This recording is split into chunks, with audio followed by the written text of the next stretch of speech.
Have you ever felt trapped within your own body? Have you ever wondered if your thoughts and emotions were more prison than truth? Welcome back, dear friends. It's an honor to have you here again as we continue exploring the spiritual teachings that liberate us not just from external suffering, but from the internal constraints that we often don't even recognize. Today's topic invites us into one of the deepest conversations we can have about human experience, how to see through the illusions of body and mind, and step into a state of freedom that is beyond fear, beyond illusion, and beyond the identity we cling to. What if I told you that the body you're so familiar with is not your ultimate reality? What if your mind, the source of all your joy, but also all your pain, is not who you truly are? Today, we dive into the wisdom of Buddhism to uncover the nature of the body and mind, the illusions that bind us, and the path toward realizing our truest essence. Let's begin with a personal story. Imagine a woman named Leela, who had suffered from chronic illness for years. Her body was a constant source of discomfort. On top of this, her mind replayed every failure, every fear, every regret. She often felt like a prisoner inside her own skin. But one day, during a retreat, she encountered a teaching that changed her life. It was the phrase, "You see the body as empty, see the mind as a dream." Leela was skeptical. Her pain felt so real. Her thoughts were relentless, but as she delved deeper into meditation and Buddhist teachings, she began to understand. The body changes, the mind fluctuates, neither are constant, neither are her. This insight cracked open the door to a new reality. This is not just Leela's story. It is the story of countless seekers across centuries who, through insight and practice, learned to distinguish between what is temporary and what is true. Let's explore this more deeply. The body, revered by some and despised by others, is often our primary identity. We define ourselves by our appearance, our physical abilities, our sensations. But Buddhism teaches that the body is a composition of elements: earth, water, fire, air. It is not a permanent structure, but a fleeting arrangement of forces. Just like a sand castle on the shore, beautiful but impermanent, our body is subject to time, decay, and dissolution. This isn't a depressing view. In fact, it's liberating. When we stop identifying with the body as the ultimate self, we free ourselves from countless forms of suffering. We no longer fear wrinkles or illness the same way. We no longer panic when beauty fades or strength declines, because we know that was never who we truly were. But if the body isn't who we are, maybe the mind is. At first glance, this seems logical. After all, we think, we remember, we feel. Our inner world feels like our true self. But here's the catch: the mind is constantly shifting. One moment, you're happy. The next, you're anxious, then bored, then inspired. Which one is the real you? The truth is, the mind is like a sky full of passing clouds. Thoughts, emotions, memories, they come and go. None of them are fixed. None of them are true. This is where the Buddhist concept of emptiness becomes vital. Emptiness doesn't mean nothing exists. It means that nothing exists independently or permanently. Everything arises due to conditions. Change the conditions, and the experience changes. When you understand this, your grip on identity softens. You realize that you are not your thoughts. You are not your emotions.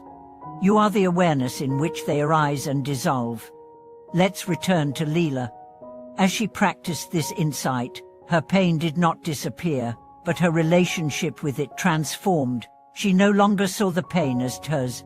It became a passing weather pattern in the vast sky of her awareness. She could observe it, tend to it with compassion, but not become consumed by it. Her identity shifted from I am sick to I am the space in which pain arises and passes. That shift gave her freedom, not from pain, but from the suffering of identification. This shift is the heart of spiritual liberation. Now, You might be wondering, is this escapism? Isn't this just a philosophical trick to avoid facing reality?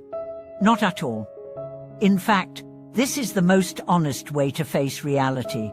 When you strip away illusion, you face life as it is, not as your mind interprets it. This clarity is not detachment but presence. You become more present, more compassionate, more alive. Another way to explore this is through the metaphor of a dream. Think of a vivid dream you once had.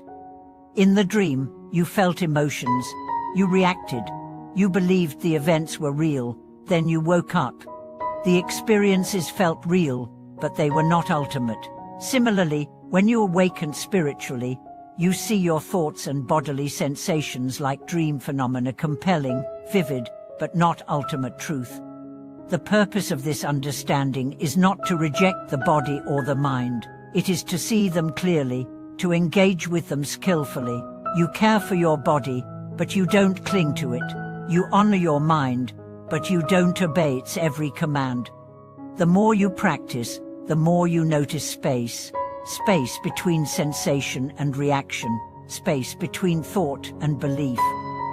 In that space, freedom is born. Let's talk about how to cultivate this in your own life. Start with mindfulness. Observe your body not as mine, but as a field of sensations. Watch how it changes throughout the day. Notice pain, pleasure, tension, relaxation. Don't judge, just witness. Then move to the mind. Observe your thoughts, not with identification, but curiosity. Watch how one thought leads to another, how emotions rise and fall. Imagine your thoughts as birds flying across the sky. Don't chase them, don't trap them. Just observe their flight. Practice meditation. Sit in silence, focus on your breath. When a sensation arises, note it. When a thought appears, label it, thinking, then return to the breath. Over time, you'll realize that you are not the content of your mind. You are the watcher. Also, read the teachings. Study the sutras that explore emptiness and selflessness, not intellectually, but as maps for direct experience. Let them guide your inquiry. Talk with others on the path. Share insights. Ask questions. Sangha, or community, is vital for deepening understanding. And most importantly, be gentle with yourself. This path is not about perfection, it's about presence.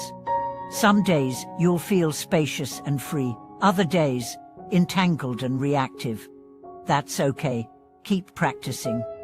Over time, your identity shifts. You stop asking, "Who am I?" and begin to ask, "What remains when I let go of all that I'm not?" And the answer is not a word, it's not a concept. It's a silent, vast awareness. It's peace.